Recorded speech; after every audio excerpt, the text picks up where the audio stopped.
Good morning students. आज का हमारा टॉपिक रहेगा इलेक्ट्रोमैग्नेटिक वेव्स, या आप यूँ कहें कि नए चैप्टर की शुरुआत है। इलेक्ट्रोमैग्नेटिक वेव्स के अंदर आप जो ये इलेक्ट्रोमैग्नेटिक वर्ड देख रहे हैं, स्वाभाविक है कि ये दो वर्ड का कॉम्बिनेशन है, एक इलेक्ट्रिक और एक मैग्नेटिक। क्लियर? दूसरा है वेव्स। अब अगर आप वेव की बात करें तो स्वाभाविक है कि मैकेनिकली आपके दिमाग में जो पॉइंट रहता है वेव लाइक स्ट्रक्चर है कि नहीं, और उस वेव लाइक स्ट्रक्चर को मैथमेटिकली हम लोग अल्टरनेटिंग करंट के चैप्टर में, और बल्कि यूँ कहें कि EMI के चैप्टर में भी हम लोग उसको पढ़ चुके हैं कि अगर हम इलेक्ट्रॉनिकली बात करें, यानी कि इलेक्ट्रिकली अगर हम बात करें, तो हमारे पास अल्टरनेटिंग सोर्स का जो मैथमेटिकल प्रेजेंटेशन रहता है, वो प्रेजेंटेशन मैंने आपको समझाया भी था, बताया भी था और आपको बता भी चुका हूँ। Like E equal to E naught sine omega T, और आपको पता होना चाहिए कि जो ये साइन ओमेगा टी है, कहने को तो ये ट्रिग्नोमेट्रिक फंक्शन है, लेकिन टी टाइम यहाँ पर है, तो ये टाइम वेरिंग ट्रिग्नोमेट्रिक फंक्शन है, नंबर एक। नंबर दो, टाइम वेरिंग अगर है तो स्वाभाविक है जो इसका ग्राफिकल प्रेजेंटेशन होता है, वो ग्राफिकल प्रेजेंटेशन ये होता है कि नहीं? तो is something look like wave. तो मैं ये इसीलिए बता रहा हूँ क्योंकि जो यहाँ पे हम इलेक्ट्रोमैग्नेटिक वेव्स वाला जो पॉइंट पढ़ने वाले हैं, आगे मैं उसको डेली लाइफ में प्रैक्टिकली जो हमारा पॉइंट रहेगा, जो क्वांटिटी रहेगी, फिजिकल क्वांटिटी, उसके साथ भी मैं इसको कोरिलेट करूँगा। लेकिन फिलहाल अगर हम ये कहें कि इलेक्ट्रोमैग्नेटिक वेव्स का मीनिंग क्या है, तो मीनिंग ये है कि इलेक्ट्रिक फील्ड और मैग्नेटिक फील्ड दोनों टाइम वेरिंग है, दोनों टाइम वेरिंग है, ठीक है, समथिंग लाइक कि साइन ओमेगा टी फंक्शन है, और टाइम वेरिंग है, तो जिसकी वजह से इलेक्ट्रिक फील्ड वेरी कर रहा है तो वो मैग्नेटिक फील्ड प्रोड्यूस कर रहा है, मैग्नेटिक फील्ड वेरी कर रहा है तो वो इलेक्ट्रिक फील्ड प्रोड्यूस कर रहा है। बात समझ में आ गई? Is it clear? And they propagate, they both propagate, and what is the motion of these two factors, electric field and magnetic field? They propagate with the equivalent to speed of light. जब optical instrument में electric field और magnetic field की motion को consider किया गया, तो ये देखा गया कि जो उनका जो स्पीड रहता है प्रोपोगेशन का, स्पीड ऑफ प्रोपोगेशन, तो that was nearly equal to speed of light, approachable to speed of light. That's why, तो ये कहने में कोई गुरेज नहीं करूंगा मैं कि लाइट क्या है, इसका मतलब एक इलेक्ट्रोमैग्नेटिक वेव है। लेकिन उससे पहले डिटेल में आगे जाने से पहले हम पहले आज इसके बेसिक पे बात करेंगे, और वो बेसिक क्या है आइए देखते हैं। आप लोगों ने एम्पियर सर्किटल लॉ पढ़ा, एम्पियर सर्किटल लॉ, ठीक है, क्लियर? तो एम्पियर सर्किटल लॉ आपने पढ़ा, मैं आपको याद दिला देता हूं, जिसमें ये पढ़ा आपने कभी line integral of magnetic field is equal to mu naught times I, या mu naught times of N I. N I मतलब होता है एम्पियर टर्न्स, वही, ठीक है, एक कॉइल है उसमें नंबर ऑफ टर्न्स हैं, तो उन सब में करंट आई फ्लो कर रहा है, तो N I, mu naught N I. Is it clear? यही हम लोगों ने पढ़ा, ठीक है, म्यू नॉट एन आई, ठीक है। Number of turns per unit length, या कैपिटल एन दिया इसको, अगर आप लिखें तो कैपिटल एन, अगर आप फॉर 1 टर्न बात करें तो आपको एन लिखने की जरूरत नहीं है, फॉर 1 लूप कह सकते हैं या फॉर 1 टर्न कह सकते हैं, ठीक है। ये मैंने यहाँ पे कंसिडर किया है, तो ये मैक्स 1 लूप कंसिडर किया है, ठीक है। तो एम्पियर सर्किटल लॉ ये है, क्लियर? डायग्राम से समझा देता हूँ कि ये करंट फ्लो कर रहा है, ठीक है, और करंट फ्लो कर रहा है, तो ऐसे में इस वायर के जो इस स्ट्रेट वायर के जिसमें करंट फ्लो कर रहा है, ठीक है, उसके चारों तरफ एक सर्कुलर लूप है, ठीक है। अब एक बात बताता हूँ कि ये इसको टच नहीं कर रहा है, ये इसको क्रॉस कर रहा है, क्रॉस समथिंग लाइक कि ये सर्कुलर लूप है, ठीक है, और ये सर्कुलर लूप है और ये करंट कैरिंग वायर है जो इसमें से ऐसे पास कर रही है, तो करंट इसमें से फ्लो कर रहा है और ये लूप है और इस सर्कुलर लूप के चारों तरफ इस करंट कैरिंग वायर का मैग्नेटिक फील्ड है जो इस लूप के सरकमफ्रेंस के अलोंग है और उसकी वैल्यू हम लोग कैलकुलेट करते हैं v dot dl equal to mu naught I। dl जो है वो इसी लूप का एलिमेंट है, क्लियर। लेकिन एम्पियर के इस रिजल्ट में जेम्स मैक्सवेल को एक डाउट लगा, एक इनकंसिस्टेंसी लगी। कंसिस्टेंसी होती है कि निश्चित है, फिक्स है रिजल्ट, लेकिन इनकंसिस्टेंसी का मतलब होता है कि जहां पर कुछ डाउट हो, है कि नहीं। इनकंसिस्टेंसी किसको लगी? जेम्स मैक्सवेल को, समझ रहे हो, किसको? जेम्स मैक्सवेल को। किसके एक्सप्रेशन में? एम्पियर के एक्सप्रेशन में। और वो इनकंसिस्टेंसी क्या थी वो मैं आपको बताता हूं। उन्होंने क्या किया कि उन्होंने किसी सर्किट का एक पार्ट है जिसमें कैपेसिटर है, जरा ध्यान से सुनना मेरी बात, मैं आपको भी थोड़ा कंप्लीट सर्किट नहीं बता रहा, मैं सर्किट के पार्ट को डिस्कस कर रहा हूँ, क्लियर। और ऐसे भी ये वायर है जिसमें से करंट I फ्लो कर रहा है और मैं ये पहले बता देता हूँ कि जो ये करंट I है ये टाइम वेरिंग करंट है। मेरी बात को गौर करना, क्या है? टाइम वेरिंग करंट, ठीक है। तो यहाँ कोई उन्होंने पॉइंट P लिया या पॉइंट P यहाँ लिया उन्होंने, हाँ वायर के ऊपर तो नहीं लेंगे, वायर से R डिस्टेंस के ऊपर कोई पॉइंट P ले लिया, ठीक है। अब उन्होंने एक लूप ले लिया, ठीक है जी, फिर यहां पे फाइंड आउट किया मैग्नेटिक फील्ड। कैसे करते हैं? ये लूप बना दिया, ठीक है। अब ये लूप क्या कर रहा है? क्या लग रहा है लूप? ये लूप बिल्कुल इसकी तरह लग रहा है कि नहीं? समझ में आया? तो अगर मैं ये लो P पॉइंट पे अप्लाई करता हूं, ठीक है, तो मैग्नेटिक फील्ड कैसे आएगा? B डॉट dl डॉट हटाओगे, सरकमफ्रेंस के अलोंग जब आप पूरा कंपोनेंट लोगे तो फिर क्योंकि करंट जा रहा है ऐसे, है कि नहीं, और magnetic field along the loop ही होगा, तो अलोंग द लूप ये करंट, ये magnetic field around the wire, है कि नहीं। और उस ये मैग्नेटिक फील्ड किसके अलोंग है? जो लूप पहले से प्रेजेंट है, ये वाला, ठीक है, इसके अलोंग है, क्लियर है। तो यहाँ पे अलोंग होने की वजह से डॉट में क्या आएगा? cos 0 डिग्री आएगा, उसको मैंने यहाँ लिखा नहीं, तो पूरा सरकमफ्रेंस इस लूप का कितना है? 2 पाई और equal to mu naught I, ठीक है जी। तो ये तो मैग्नेटिक फील्ड हम निकाल सकते हैं, इसमें तो कोई दरार नहीं है, mu naught I by 2 pi R, ठीक है। इसमें मैक्सवेल को इसमें प्रॉब्लम नहीं थी, ये रिजल्ट सही है, लेकिन मैक्सवेल को प्रॉब्लम कब लगने लगी? जब उन्होंने लूप यही लिया, P पॉइंट पे फील्ड निकाला था, लेकिन अब उन्होंने क्या किया? एक टिफिन लाइक लूप ले लिया, टिफिन लाइक, जो जिसका सरफेस अब कैपेसिटर की दोनों प्लेटों के बीच में, ये कोई कैपेसिटर है, ठीक है, C, इसके ऊपर ये चार्ज प्लस क्यू है, ये चार्ज माइनस क्यू है। अब उन्होंने क्या किया कि इन्होंने मैक्सवेल ने क्या करके देखा कि उन्होंने देखा कि अगर वो टिफिन लाइन, अब टिफिन मतलब वो बंद नहीं है, वो मेरा कहने का मतलब क्या है कि वो सरफेस तो है, मतलब बॉटम नहीं है, स्ट्रक्चर सिर्फ ढांचा है टिफिन के जैसा, तो P पॉइंट पे फील्ड निकालो, है कि नहीं। तो अब क्या हुआ?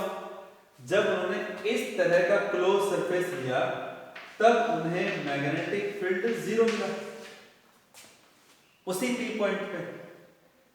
मतलब जब ऐसा सरफेस नहीं था तब P पॉइंट पे फील्ड निकाला तो क्या है, ठीक है। लेकिन जब उन्होंने ये सरफेस ले लिया, अब आपके डाउट में डाउट होगा, सर ये सरफेस लिया, स्पेशल क्या है इसमें? बस कुछ नहीं है, बाउंड्री को थोड़ा एक्सटेंड करके कैपेसिटर की एक और दो दोनों प्लेटों के बीच में से वो सरफेस ले लिया। सर्कुलर शेप में तो वो भी होगा, है कि नहीं? लेकिन अब यहां पे मैग्नेटिक फील्ड 0, तो ये तो कॉन्ट्राडिक्शन हो गया। कॉन्ट्राडिक्शन कैसे हुआ?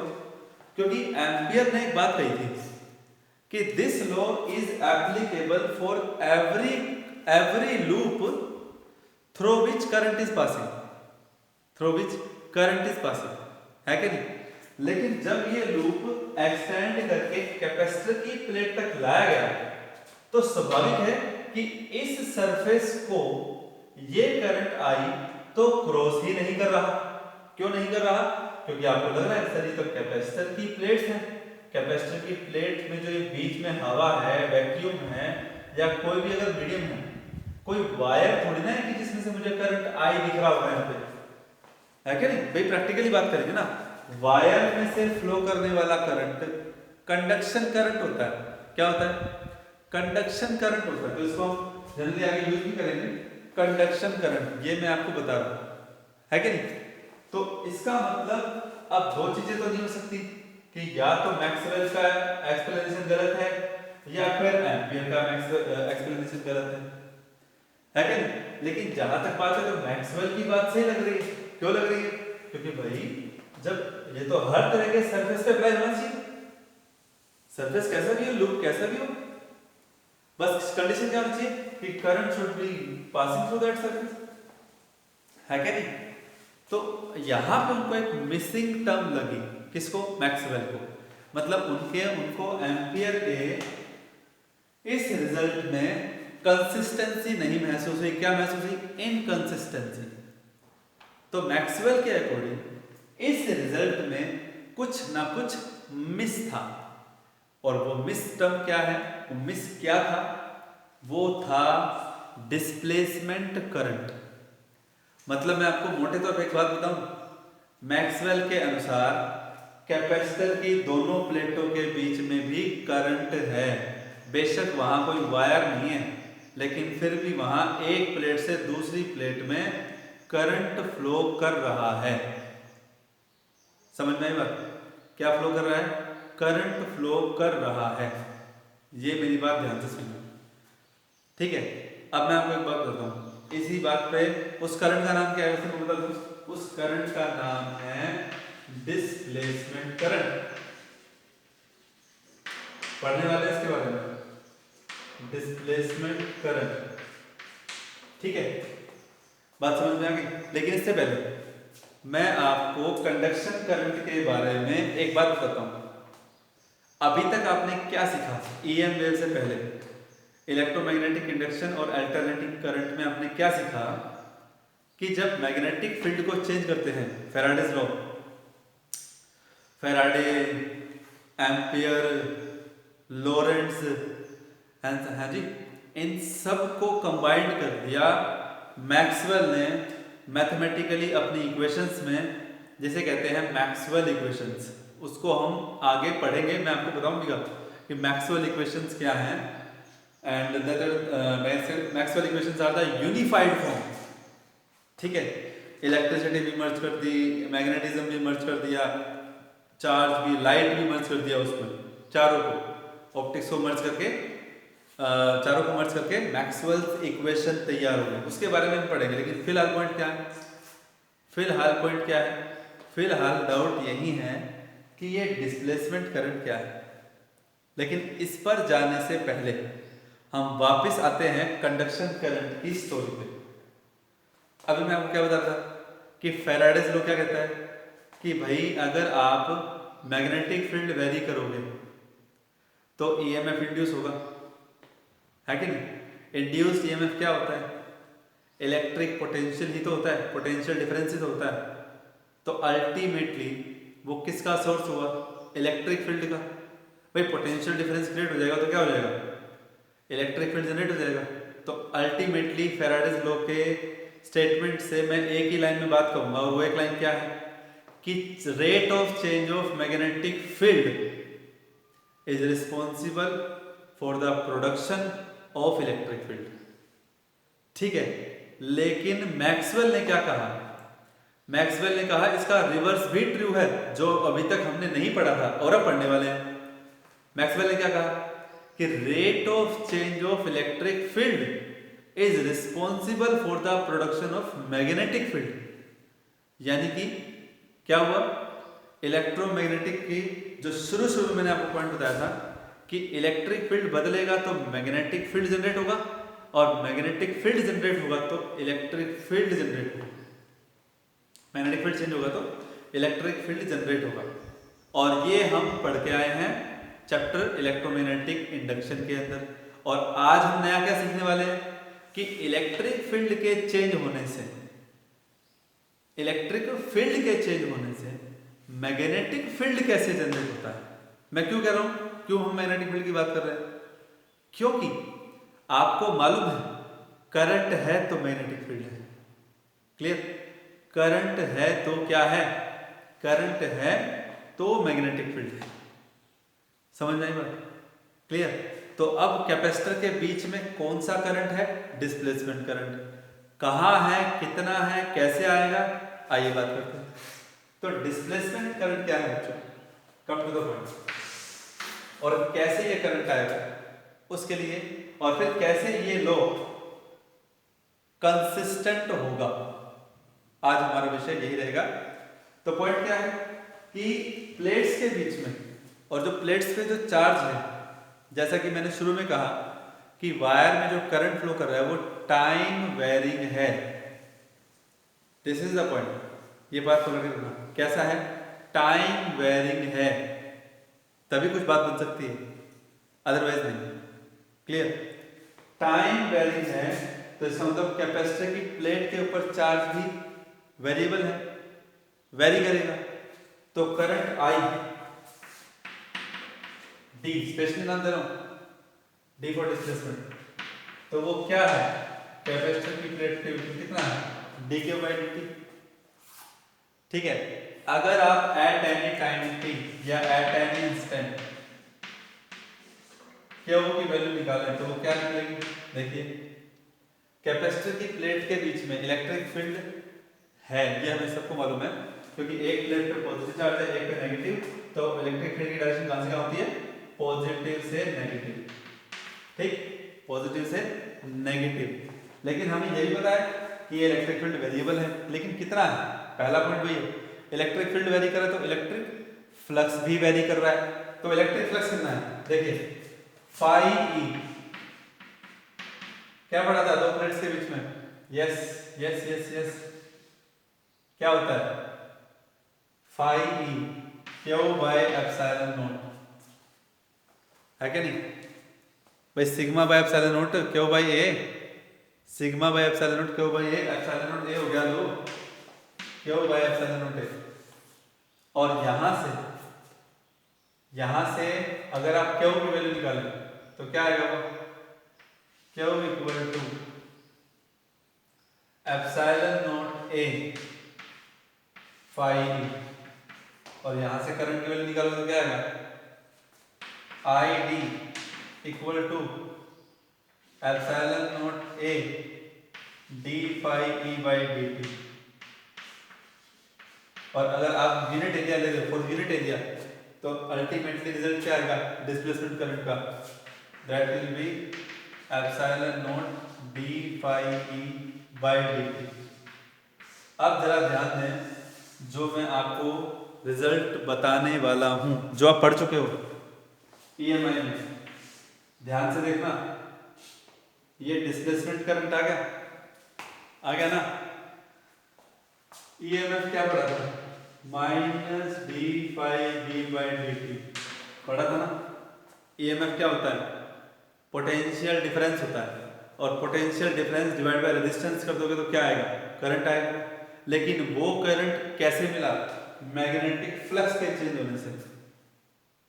और ये करंट कैसे मिल रहा है, D phi E by D T, इसका फिजिकल मीनिंग सोचिए, क्या निकल रहा है, इलेक्ट्रिक फ्लक्स के चेंज होने से, and this current is known as displacement current, and I hope you understand. तो अल्टीमेटली मैक्सवेल का रिजल्ट जो था, जो कंक्लूजन था, वो ये निकल के आया कि कैपेसिटर की प्लेट के बीच में भी करंट है और वो करंट डिस्प्लेसमेंट करंट है। कितना है? Epsilon naught D phi E by dt। So that's why इस एम्पियर सर्किटल लॉ का नाम अब क्या हो जाएगा? या तो बोल दो मॉडिफाइड एम्पियर सर्किटल लॉ, और या फिर कह दो एम्पियर मैक्सवेल सर्किटल लॉ। क्या कहोगे? Ampere Maxwell circuital law. तो इन जनरल क्या रिप्रेजेंट करेंगे? B dot dl mu naught I conduction current plus I in general. एक बात मैं आपको बता दूं यहाँ पे, अब ये मत सोचने लग जाना सर यहां तो करंट में कुछ ना कुछ करंट प्लस हो गया। बिल्कुल फर्स्ट टाइम में कई बच्चे ऐसे सोचेंगे सर ये तो प्लस हो रहा है, मतलब ये ठीक था, चलो डिस्प्लेसमेंट करंट वाली बात भी समझ में आ गई, पर आपने ऐड कर दिया उसको, कैसे काम चलेगा? Law of conservation of charge क्या कहता है? Charge can neither be created nor be destroyed. तो पहले जितना चार्ज फ्लो कर रहा था उतना ही तो करेगा, बाहर भी अंदर भी, तो ये प्लस करने से तो चार्ज बढ़ जाएगा। अगर ऐसा सोच रहे हैं फर्स्ट टाइम तो आप गलत नहीं है, सही है। लेकिन अब मैं आपको डाउट क्लियर कर दूं, एक्चुअल में ये दोनों करंट एक साथ नहीं आने वाले मतलब एक साथ मतलब, क्योंकि यहां पे कंडीशन क्या थी जनरली, तभी तो जब आप पॉइंट P कैपेसिटर के बाहर लोगे, कैपेसिटर के बाहर यानी कि इस वायर की तरफ, ठीक है, तब आप करंट लोगे कंडक्शन, क्योंकि करंट फ्लो कर रहा है वायर में तो कंडक्शन करंट हुआ। लेकिन अगर आप कोई पॉइंट कैपेसिटर की प्लेट के अंदर लोगे, मान लो आपने ए पॉइंट ले लिया या बी पॉइंट ले लिया, तब आप क्या करोगे? सर बी पॉइंट पे ये करंट तो है ही, तो कौन सा करंट है कैपेसिटर की प्लेट के बीच में? डिस्प्लेसमेंट करंट है भाई। तो इसका मतलब ये हुआ कि टोटल करंट फिर भी आई ही रहेगा, बस सिचुएशन के हिसाब से। अगर वायर के कैपेसिटर के बाहर हो, जनरली बात बता रहा हूं इस डायग्राम को देखते हुए, कैपेसिटर के बाहर हो तो करंट IC, और अंदर हो और ID 0, और कैपेसिटर के अंदर हो तो current conduction current 0, displacement current हमारे पास है ही, और टोटल करंट हमारे पास I ही रहेगा जो एक्चुअल में वायर में फ्लो कर रहा है। अल्टीमेटली इस टॉपिक का कंक्लूजन क्या था कि कैपेसिटर की प्लेट के बीच में करंट क्या है, करंट कैसे आएगा है, और वो मिसिंग टर्म है डिस्प्लेसमेंट करंट की फॉर्म में। एंड आई होप कि आपको समझ में आया होगा। इसके बाद हम आगे पढ़ेंगे इस इलेक्ट्रोमैग्नेटिक के ओरिजिन की तो बात कर दी, अब ये होती क्या है, क्या इनकी विशेषताएं मतलब कैरेक्टरिस्टिक्स हैं, डेली लाइफ में कौन कौन सी रेडिएशंस हैं, वेव्स, इलेक्ट्रोमैग्नेटिक वेव्स और रेडिएशंस, एक ही बात। ठीक है बच्चों, I hope you understand, got it, good luck, take care, bye.